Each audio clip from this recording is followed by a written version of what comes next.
இப்போது அன்பான தேவ பிள்ளைகளே, நாம் பார்க்க இருப்பது தேவனின் திட்டத்தை பற்றி நாம் பார்க்க போகிறோம். இந்த உலகில் நீங்கள் ஏன் வாழ்ந்து கொண்டீர்கள் என்று, உங்கள் வாழ்வின் நோக்கம் என்ன என்று நீங்கள் எப்போதாவது நினைத்து பார்த்ததுண்டா? இந்த பரம ரகசியத்தை திறப்பதற்கு 6 திறவுகோல்கள் உள்ளன. தேவனின் திட்டம். தேவன் மனிதன் மூலம் தன்னை வெளிக்காட்ட விரும்புகிறான். இந்த நோக்கத்திற்காக அவன் மனிதன் தன் சொந்த சாயலில் படைத்தார். கையை உள்ளடக்கிக் கொள்வதற்கு கையின் சாயலை உருவாக்கப்படுவது போல மனிதன் தேவனை உள்ளடக்கிக் கொள்வதாகும் தேவனின் சாயலில் உருவாக்கப்பட்டான். தேவன் தன்னை உள்ளடக்கமாக பெற்றுக்கொள்வதன் மூலம் மனிதன் தேவனை வெளிக்காட்ட முடியும். அடுத்து, மனிதன் தனது திட்டத்தை நிறைவேற்றுவதற்காக தேவன் மனிதனை ஒரு பாத்திரமாக உண்டாக்கினார். இந்த பாத்திரம் 3 பகுதிகளை கொண்டது: ஆவி, ஆத்மா, சரீரம். சரீரம் பௌதிக மண்டலத்தில் பொருட்களை தொடர்பு கொண்டு பெற்றுக்கொள்கிறது. மனதிற்குரிய புலனாகிய ஆத்மா உளவியல் மண்டலத்தில் காரியங்களை தொடர்பு கொண்டு பெற்றுக்கொள்கிறது. மனிதனின் மிக உள்ளார்ந்த பகுதியாக மனித ஆவி தேவனை தொடர்பு கொள்வதற்காகவும் பெற்றுக்கொள்வதற்காகவும் உண்டாக்கப்பட்டது. வெறுமன உணவை வயிற்றிலும் அறிவை மனதிலும் அடக்கிக் கொள்வதற்கு அல்ல, மாறாக தேவனை ஆவியில் உள்ளடக்கிக் கொள்வதற்காக மனிதன் உண்டாக்கப்பட்டான். ஆனால் மனிதன் தேவனை தன் ஆவிக்குள் ஜீவனாக பெற்றுக்கொள்வதற்கு முன் பாவம் அவனுக்குள் நுழைந்து விட்டது. பாவம் அவனது ஆவியை மறிக்க செய்தது. தன் மனதில் அவனை தேவனின் எதிராக்கியது. அதோடு அவனுடைய சரீரத்தை பாவம் நிறைந்த மாசமாக இழக்க செய்தது.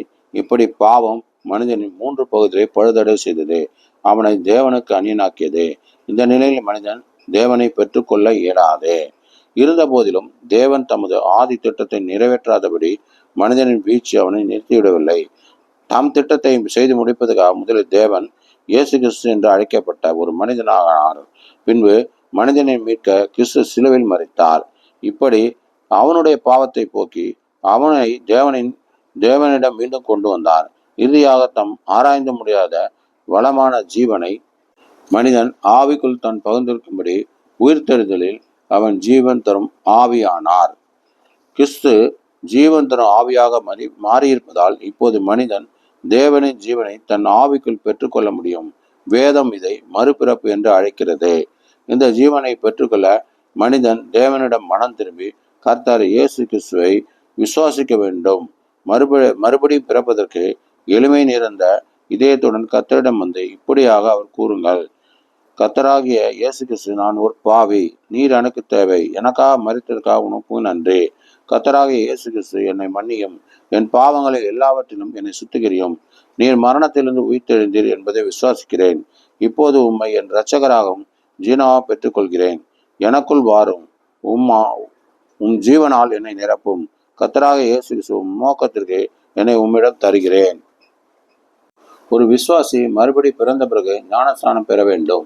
பின்பு தேவன் விசுவாசிகளின் ஆவியில் இருந்து ஆத்மாவுக்குள் தம்மை ஜீவனாக படிப்படியாக பரப்புகின்ற நாள் முழுவதும் வழிமுறையை ஆரம்பிக்கிறார். மறுசாயலாக்கப்படுதல் என்று இந்த வழிமுறைக்கு மனித ஒத்துழைப்பு தேவை. விசுவாசி தன் எல்லா ஆசைகளும் எண்ணங்களும் தீர்மானங்களும் கிறிஸ்துவனுடையதாக மாறும் வரை தன் ஆத்மாவிற்குள் பரவுவதற்கு கர்த்தரை அனுமதிப்பின் மூலம் ஒத்துழைக்கிறார். இறுதியாக கிறிஸ்து திரும்பி வரும்போது விசுவாசிகளின் சரீரத்தை தேவன் தம் ஜீவனால் முழுமையாக நிரப்புவார். இது மகிமைப்படுத்தல் என்று அழைக்கப்படுகிறது.